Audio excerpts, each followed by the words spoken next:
Happy End is the latest film directed by Austrian filmmaker Michael Haneke, and it stars Isabelle Huppert, Jean-Louis Trintignant, Mathieu Kassovitz, and a bunch of other people. It is a sequel to his 2012 Palme d'Or winning film Amour, and if you ever thought, and I ever thought, there was a film that never really needed a sequel, it was probably that film.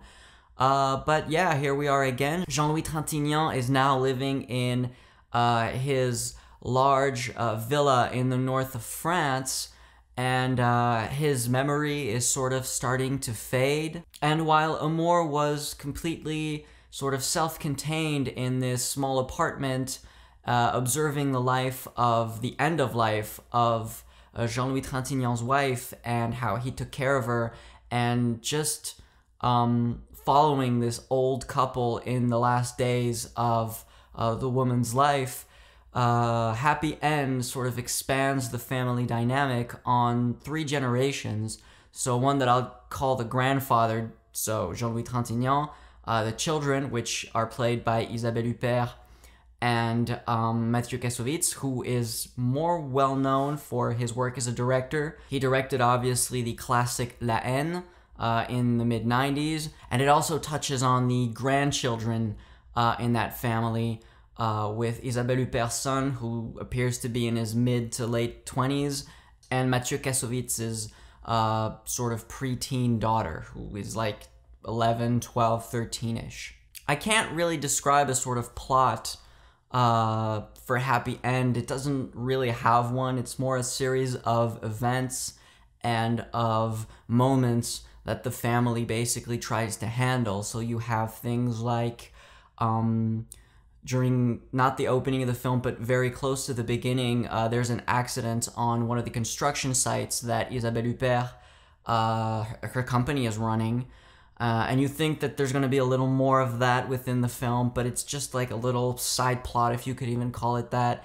You have Jean-Louis Trintignant, who runs out in the middle of the night, takes his car, and crashes into a tree, and as a result, he is in a wheelchair throughout the rest of the film. He can't move.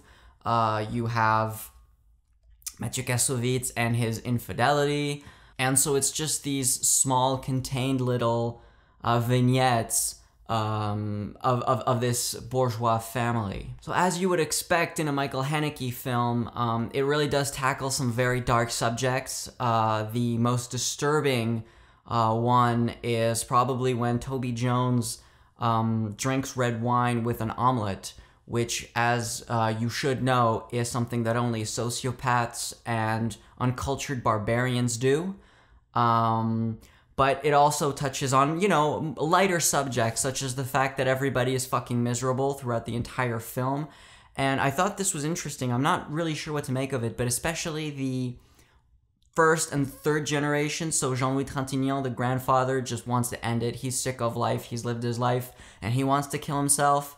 The younger members of the family tree are suicidal, and the middle generation, Isabelle Huppert and Mathieu Kassovitz, they're sort of oblivious to all of this. They're sort of portrayed as these extremely self-centered, selfish, obsessed with either their work or their extramarital affairs, and they're maybe present physically for their father or their children, but emotionally and mentally they're completely absent.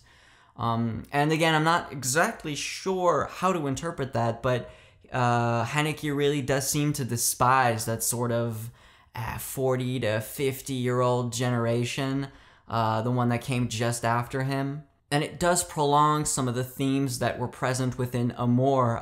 Whenever Isabelle Huppert would visit in that film, she sort of had this extremely unemotional response to the deterioration of her mother's health. It was like, oh, well, you know, she's my mother, she's old, she's dying, of course. And she really couldn't grasp the idea that Jean-Louis Trintignant would sort of not put her in a home, and would actually, you know, almost kill himself, at least physically, taking care of her. The film also injects some social and some class commentary. So, as I mentioned, the family's extremely wealthy, and what that does is that gives them a tremendous amount of power within their community.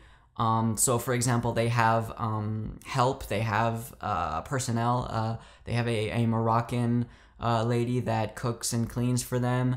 Isabelle Huppert's son, when he's drunk at the birthday, or maybe he's not drunk, he's just being an asshole, but he, just flat out calls her a slave in front of everybody else. Not so much to denigrate her, but to sort of denigrate how his very wealthy family treats, their employees maybe, or maybe he just despises his own wealth and his own social status. He feels that maybe he hasn't earned anything that he's obtained in his life, that it's all been handed to him on a silver platter. There's also a good example of that later on. So there's an accident on the construction site that's very early on in the film, and then you see a meeting between Isabelle Huppert and her lawyer, and on the other side, the family of the deceased. And the lawyers basically explain to them that the company is in no way responsible for the accident, so if they go to court, there's very little chance that they'll come away with anything, but, the company is very generously willing to offer them 35,000 euros for their loss. And without really stating it, it gives a little hint at the sort of power that they wield, that they can kind of frighten off these people from actually taking legal action, but they're willing to give them a little, it's like take with one hand, give with the other. It's a very sort of astute and precise observation on social dynamics. He also tries to sort of tackle or maybe tack on a little thing about the refugee crisis. So for those of you who aren't aware, everybody's aware of the refugee crisis that's hitting Europe, but so where they are in Calais in the north of France is right next to an infamous, it's been dismantled since, but it was an infamous refugee migrant camp that was called the Jungle. That was its unofficial nickname.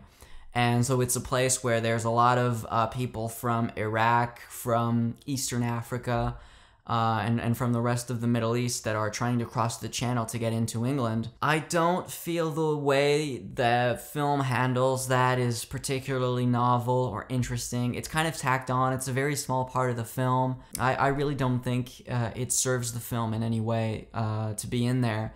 And like I said, it really doesn't bring anything to the table. What is extremely well handled, on the other hand, is the implementation of technology within the film. And that was a real refreshing thing to me, especially coming off something like The Square, where clearly the people that made that film don't understand the internet, and YouTube in particular, which is funny. Whereas this old Austrian man, Michael Haneke, I think is in his 70s, maybe his late 70s. He clearly did his research on how these things, technologies, whether they be, phones, camera phones, texting, sexting, message boards on the internet. Well, not message boards, but, message apps on the internet, Facebook. He clearly took the time to research how it looks, and more importantly, how people use it. And that's really no surprise when you consider the kind of filmmaker that Michael Haneke is. His filmmaking in this is, as it's always been, it's pinpoint, surgically precise. There is no focal length, no camera movement, no cut that isn't motivated by something within the character or the filmmaking or the directing. It's never there to artificially boost and augment the rhythm, which makes for a film that's pretty demanding on the spectator's part. It doesn't really do anything to try and hold your attention. It's really waiting for you to actually make the effort. And that kind of makes the film walk a very fine line, because I think a lot of people are going to be very disengaged. And that's certainly not a problem that I have with the film. That's not a problem I have with films in general. But I did find that I really had a lot of difficulty actually caring about anything that this very wealthy family is going through. I like my films to have a little more humanity in them, and you may respond like, well, then why are you watching a Michael Haneke film? And yeah, point taken. But it almost feels like Haneke was sort of pissed off by the reception that Amour got, because it was praised as very touching and delicate and beautiful. He was like, well, I'm going to make the sequel to that, but it's going to have none of those elements. Nothing at all that you liked about Amour is going to be in the sequel. But what worked extremely well within Amour was this sense of isolation that you felt both for the character of Jean-Louis Trintignant and as a spectator, which meant that by the end of the film, I mean, you were literally, you know, enclosed in that apartment with that old couple, and by the end of the film, whether you agree with his actions or not, you can certainly understand where he's coming from. The film was very well put together in terms of creating a very strong sense of empathy for its lead characters. And there really isn't anything close to that within Happy End. And on top of that, you've got some amazing actors. So Isabelle Huppert, Jean-Louis Trintignant. I mean, talk about, you know, royalty. Talk about national treasures. And on the other hand, you've got some pretty iffy acting, especially from Isabelle Huppert's son, who isn't really playing an enjoyable character to begin with. He really is a sort of annoying, self-deprecating, selfish, mopey, lazy asshole, and that hit a little too close to home, so maybe that's why I didn't like him. But I just didn't think he brought anything there. He really seemed not like the strongest actor to me, and he is German, and he pulls off a tremendous French accent, so I will give him kudos for that. But maybe acting in a language that wasn't his, and from his IMDb page, I didn't look too closely, but it seemed that this was his first French language film. Maybe he had a harder time, and so I'm fully willing to give him the benefit of the doubt. This actor, I can't remember his name, but he was in Victoria, which got a lot of praise a couple years back. That German film, single take, which I haven't seen.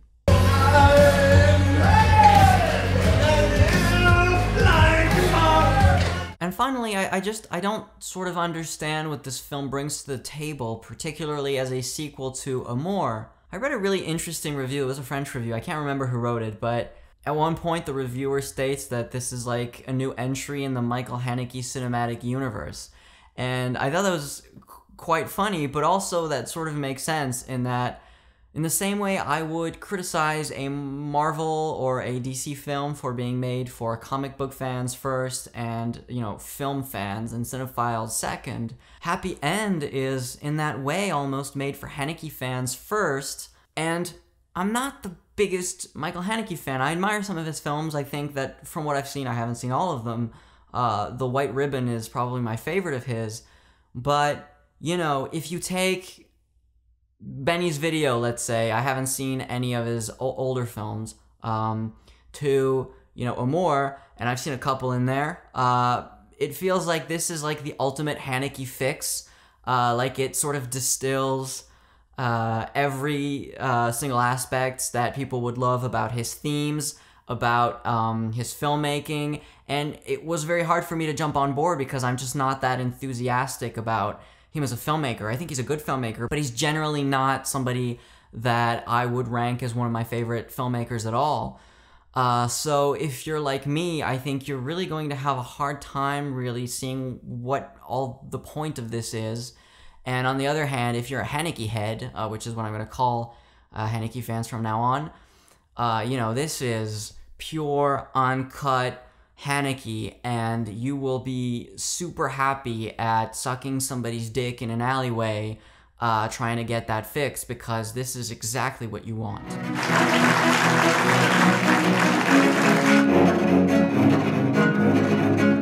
So, as always, thank you very much for watching the video. If you're not subscribed, please do. If you are subscribed, thanks. The support is always welcome. And, yeah, smash that like button, and until next time, thanks again.